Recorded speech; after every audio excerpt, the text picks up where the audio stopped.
Assalamualaikum warahmatullahi wabarakatuh. Alhamdulillahirabbil alamin. Allahumma sholli wa sallim barik ala sayyidina Muhammad wa ala alihi washabihi ajmain. Alhamdulillah. Dulur konco dimanapun berada, selalu begitu, dimanapun berada. Karena memang live streaming itu untuk dijangkau siapapun dimanapun berada. Dan alhamdulillah saya cukup bahagia karena pada malam hari ini kita bisa bersama lagi. Alhamdulillah.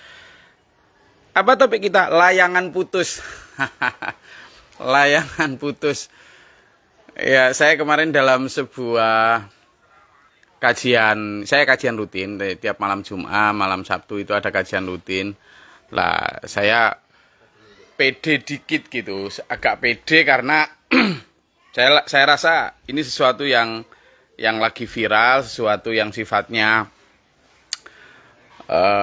lagi viral lah gitu. Saya tanya, tahu layangan putus gitu? Ternyata tidak tahu. Waduh, ini saya yang sok kemudaan atau jamaah saya yang ketuaan gitu ya. Jadi begini, ada dua hal yang ingin saya soroti dari yang lagi viral, terutama di pasangan-pasangan muda ini. Saya melihat bahwa serial yang ada di YouTube maupun yang ada di beberapa medsos ini itu memberikan kita begitu banyak pelajaran. Saya tidak melihat serialnya, tapi pelajaran yang bisa kita ambil dari respon masyarakat ya. Ini kan menceritakan tentang sebuah keluarga yang melakukan dramatisasi tentang hubungan segitiga dari sebuah keluarga. Nah, ada beberapa hal. Yang pertama gini tuh, lor. Kita inilah masuk ke satu dunia, satu era ya. Era disruptif. Era di mana banyak norma-norma atau aturan-aturan atau tata nilai yang dulunya ada dan kemudian dianggap tidak lagi relevan, dianggap usang, kemudian dibuang, lalu diganti dengan tata nilai yang baru. Itu era disruptif. Nah, dalam melihat layangan putus ini juga begitu. Kita begitu cepat, ini pertama, kita begitu cepat menyimpulkan sesuatu hanya dari sebuah film, hanya dari sebuah serial. Ya, hanya dari sebuah serial. Kita begitu menghujat si A, kita begitu membela si K, dan begitu juga membenci si L. Kan gitu. Begitu itu. Dan kemudian kita juga ikut simpati terhadap perasaannya si A, lagi yang Andrea atau siapa. Nah, kemudian kita seolah-olah menganggap bahwa yang ada di dalam film itu seolah-olah realitas masyarakat. Dan yang lebih bahaya lagi adalah seolah-olah itu realitas semua laki-laki dan realitas semua korban. Kan jadi repot. Mak ujuk-ujuk ya, ini kan yang itu diceritakan bahwa si R ini adalah laki-laki yang tidak setia, laki-laki yang berpendidikan, educated person, tetapi begitu pinter nyari alasan, kemudian serong dan lain sebagainya. Lalu si KN ini begitu cerdas, setia, dan begitu sabar, intinya tanpa celah.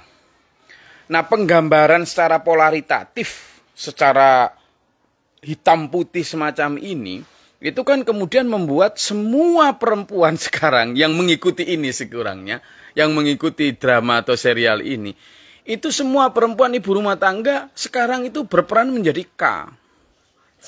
Yang kemudian begitu posesif, waspada, tiap hari begitu setiap kali suaminya pulang langsung dilihat HP-nya. Begitu mau berangkat, baru mau ke nutup gerbang rumah itu loh. Mau kemana? Jadi kecurigaan yang ditimbulkan bahkan kepada mungkin suami-suami yang jujur. Dulur, apa dari konsep itu? ternyata kita itu nggak terlalu kritis terhadap semua informasi yang datang. Dan ini bahaya loh. Bahkan informasi yang jelas-jelas dari film. Dan kita tahu film itu selalu berusaha mengaduk-aduk, memainkan emosi penonton. Itu selalu begitu, film harus begitu. Gitu. Kita nggak tahu. Karena meskipun hanya berdasarkan, biasanya tulis itu, based on true story. Kita langsung, wow. Berdasarkan kisah nyata. Wow. Terus kita nganggep itu nyata. Ternyata setelah diklarifikasi, si penulis novel ini, itu ternyata nggak gitu. Yang nggak gitu-gitu amat itu. Nah, saya tidak sedang membela fakta atau membela film.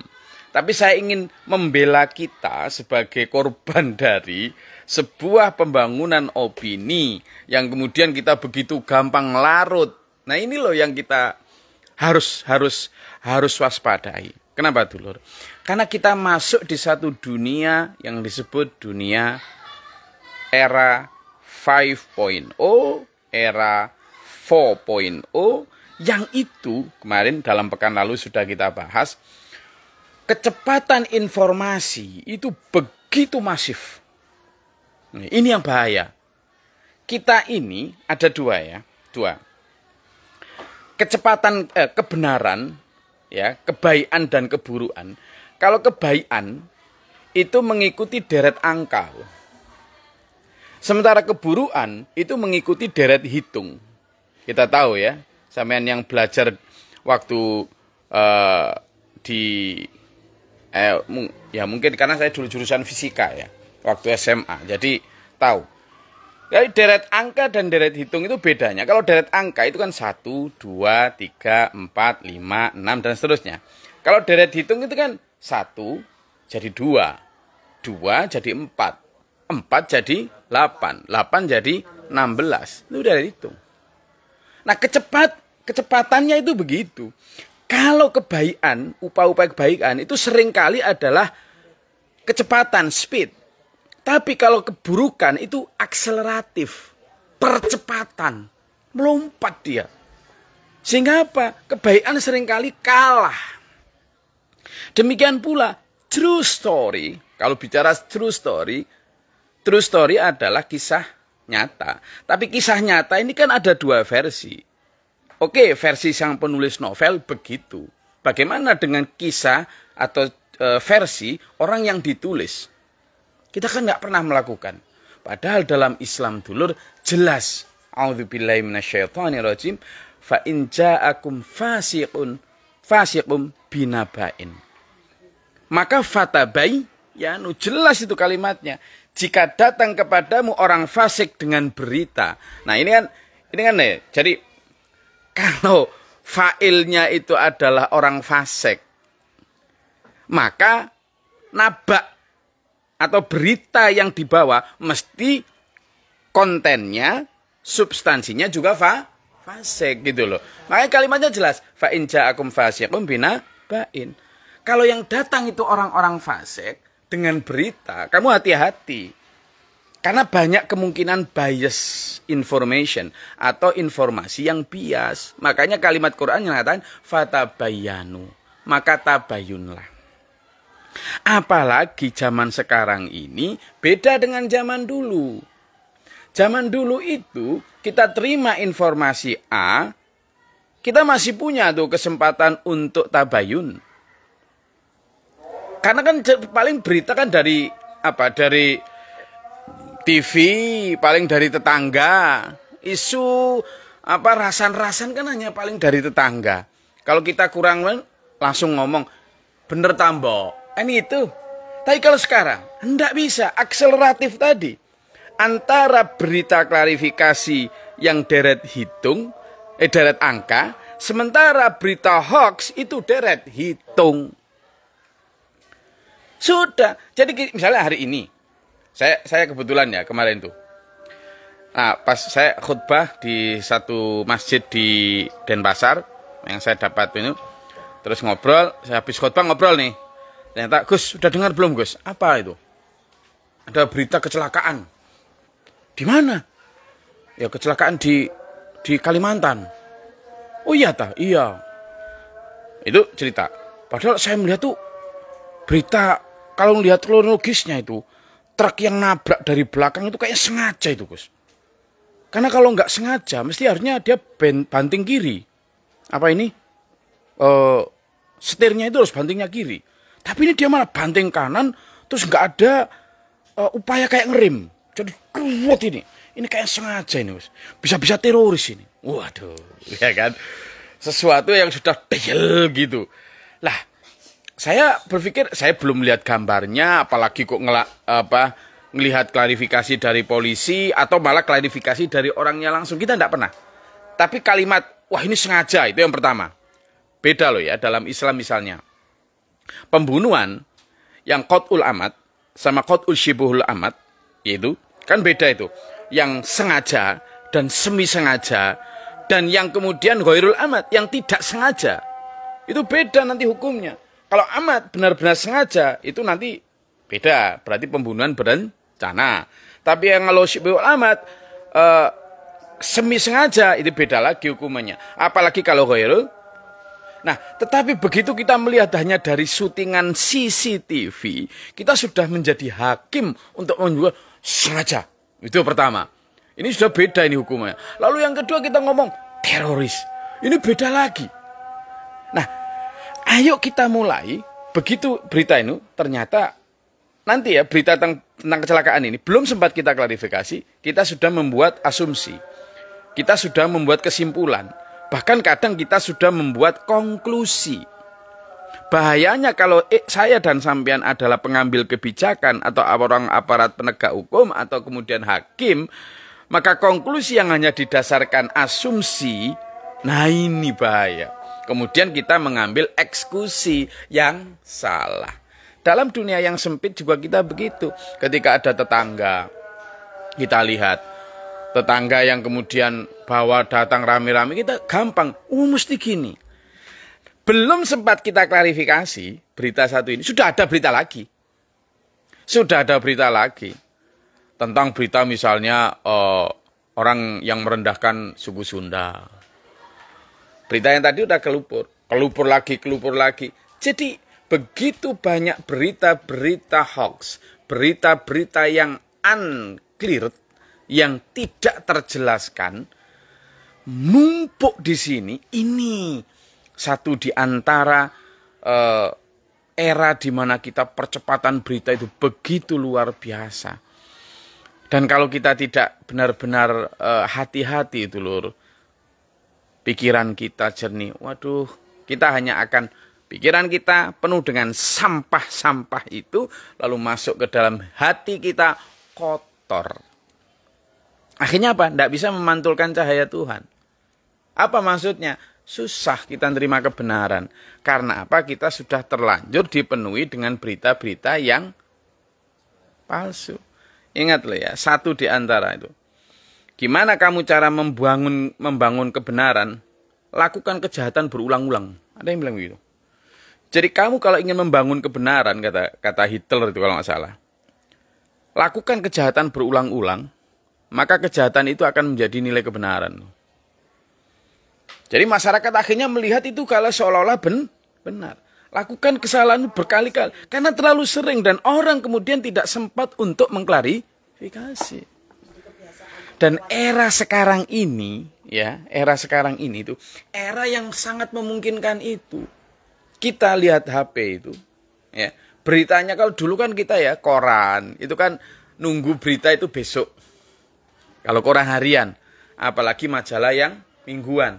Kita nunggu minggu. Nah sekarang berita itu detik. Lagi pula siapapun bisa membuat berita. Ini satu di antara. Kenapa hubungannya dengan layangan putus? Karena kemudian sesuatu yang hanya sifatnya film itu loh, sudah dijadikan dasar rumah tangga untuk mengambil kesimpulan. Nah itu, karena berita. Film kan satu di antara cara atau media untuk menyampaikan pesan toh. Kita enggak, ya bisa aja kita ngomong, oh ini berarti sebuah bagaimana membangun opini dan sebagainya, bla bla bla. Itu urusan mereka lah. Tapi saya ingin melihat dari dampak ini. Nah, yang kedua yang ingin saya soroti adalah bicara layangan putus. Saya itu begitu ada layangan putus, saya itu ingat ya. Satu contoh yang diberikan Abi Mohtar, ayah saya, guru saya. Itu gini. Mengaitkan contoh layangan putus itu dengan tentang keimanan itu. Tentang keimanan. Jadi beliau gini, Gus, orang itu sekarang ya Gus ya. Kenapa era sekarang itu era yang dikhawatirkan Nabi Muhammad Shallallahu Alaihi Wasallam? Karena era sekarang itu yang dimaksud Rasulullah itu era di mana umat ini, terutama umat Islam, itu seperti buih di atas lautan. Para sahabat kan bertanya, apakah saat itu jumlah umat Islam sedikit? Banyak. Tapi seperti buih di atas lautan, tidak ada isi. Di hadis lain disebutkan seperti ayakan kulit syair, kulit kurma. Hanya tinggal apanya ini? Tinggal kulitnya tanpa isi. Ibarat keris itu tinggal warangkanya, nggak ada kerisnya. Bahkan Rasulullah pernah memberi contoh menginjak batu, kemudian diperlihatkan dari kaki beliau cekong kena batu itu. Ini bekas batu, ndak ada batunya. Atau seperti kulit yang kesentuh sama bara yang kemudian melentung, hanya tinggal bekas pelentungan itu, nggak ada baranya. Iman orang di akhir zaman itu kebanyakan tinggal bekasnya, ndak ada imannya. Nah, bahayanya itu apa maksudnya? Gini Gus, orang kadang itu masih merasa beriman padahal sudah ndak beriman. Kenapa? Tak kasih contoh gini. Kalau orang sakit perut misalnya, lalu sakit perut karena diobati lalu penyakitnya hilang, itu penyakitnya hilang itu yo kroso. Kroso itu. Kalau layangan putus itu gini. Kalau layangan putus, kita misalnya main layangan gitu ya. Kemudian putus tel gitu. Itu ya kelihatan, ya kerasa putusnya layang-layang. Gitu kan? Ya kelihatan, ya kerasa. Hilangnya aris. Ya kelihatan, ya kerasa. Kan gitu. Kerasa. Jadi putus tel gitu kerasa. Layangan putus. Itu yang pertama contoh. Kalau tadi sakit perut, kalau penyakitnya hilang, itu nggak kelihatan. Penyakitnya kan nggak kelihatan hilangnya, tapi kerasa. Kalau layangan tadi ya kelihatan, ya kerasa. Kalau hilangnya penyakit dari tubuh, yang sakit perut tadi, penyakitnya hilang, kita nggak kelihatan tapi kerasa. Nah, kalau iman, itu hilangnya iman, nggak kelihatan, yo nggak kerasa. Dia imannya sudah nggak ada, itu loh nggak kelihatan, nggak kerasa. Makanya itu udah hanya sekarang di masa Rasulullah SAW pada saat asbabul nuzul dari surat Al-Hujurat ayat 14 itu kan begitu. Ketika berkata Al-A'rabi, ketika berkata orang Arab Badui itu, kami beriman katanya. Maka kata Nabi, enggak, kamu belum beriman. Walakin qulu aslamna. Tapi kamu ngomong bahwa kamu masih Kenapa? Walam yadkhulul iman fi qulubihim. Belum masuk iman ke dalam hati. Nah, ini dulur. Kenapa era sekarang itu? Karena iman itu sudah tinggal bungkusnya. Nggak usah melihat orang lain. Saya mengajak untuk sampean dan saya, pemirsa ini, melihat diri kita masing-masing. Ayo kita lihat sekarang. Jangan-jangan ciri-ciri iman yang ada di diri kita ini baru ciri-ciri ritual. Belum ciri-ciri sosial. Baru ciri-ciri vertikal, belum ciri-ciri horizontal. Baru ciri-ciri yang sifatnya transenden, belum sifatnya yang sifatnya hubungan hablum minan nas. Nah, ayo kita coba buktikan itu. Banyak ciri iman di dalam Al-Quran, tinggal kaca aja itu. Nah, jangan-jangan iman ini sudah putus, tapi kita tidak tahu. Ya, saya rasa itu kajian kita pada malam hari ini. Layangan putus memberi kita dua pelajaran. Pelajaran pertama adalah jangan gampang terseret kepada informasi baik yang disampaikan oleh begitu banyak, entah itu berita, film, apa segala macam. Jadilah smart people. Jadilah orang yang kritis terhadap apa semuanya. Jangan gampang langsung. Jangan mau otak kita menjadi tong sampah. Jangan mau, gitu ya. Boleh kita lihat film, ya hanya sebagai hiburan aja, just fun gitu kan. Hanya itu aja. Jangan sampai itu dijadikan sebagai satu, ini apalagi kemudian kita ikut larut di dalam menghujat yang sampean dan saya belum tentu pernah minta maaf sama orang yang kita hujat. Oleh opo jadi wong Jawa itu. Dapat apa? Keluarga yang awalnya baik-baik saja kok terpengaruh film jadi tukaran, pecah kabeh piring, gelas ilu piye. Ya kan? Makanya era disruptif ini, apalagi era informasi yang begitu cepat, jangan sampai kita terbawa. Ingat, jangan sampai kebaikan itu mengikuti deret angka, lalu kemudian keburukan mengikuti deret hitung. Jangan sampai kebenaran yang sebenarnya really true story, ya kan? Berita yang benar-benar asli, itu hanya deret angka, lalu kemudian hoax dan hal-hal yang sifatnya pembangunan opini, itu mengikuti deret hitung. Waduh, rusak nanti. Nah, kita harus jadi orang yang berpikir cepat, berkritis juga, jadi smart people. Yang kedua tadi itu, iman kita harus kita teliti kembali. Jangan-jangan kita tidak punya iman, tapi merasa punya iman. Ingat, contoh, kalau layangan putus, itu kerasa dan kelihatan. Kalau putusnya penyakit dari diri kita, meskipun nggak kelihatan, tapi kerasa. Tapi kalau iman hilang dari kita, yazid wa yanqus. Kalau yazid tebal, meninggi, menebal, meninggi. Tapi kalau wa yanqus, menipis, kita nggak rasa. Makan sampai hilang, nggak kerasa. Yo nggak kerasa, yo nggak kelihatan. Koyok-koyok seiman, padahal wis gak ono. Ya, saya rasa itu, ini autokritik saya terhadap saya sendiri juga kepada dulu-dulu sampean semua. Saya rasa itu, sekali lagi, be smart people. Jadi orang yang cerdas, yang kritis, yang berdiri di atas standar-standar yang benar.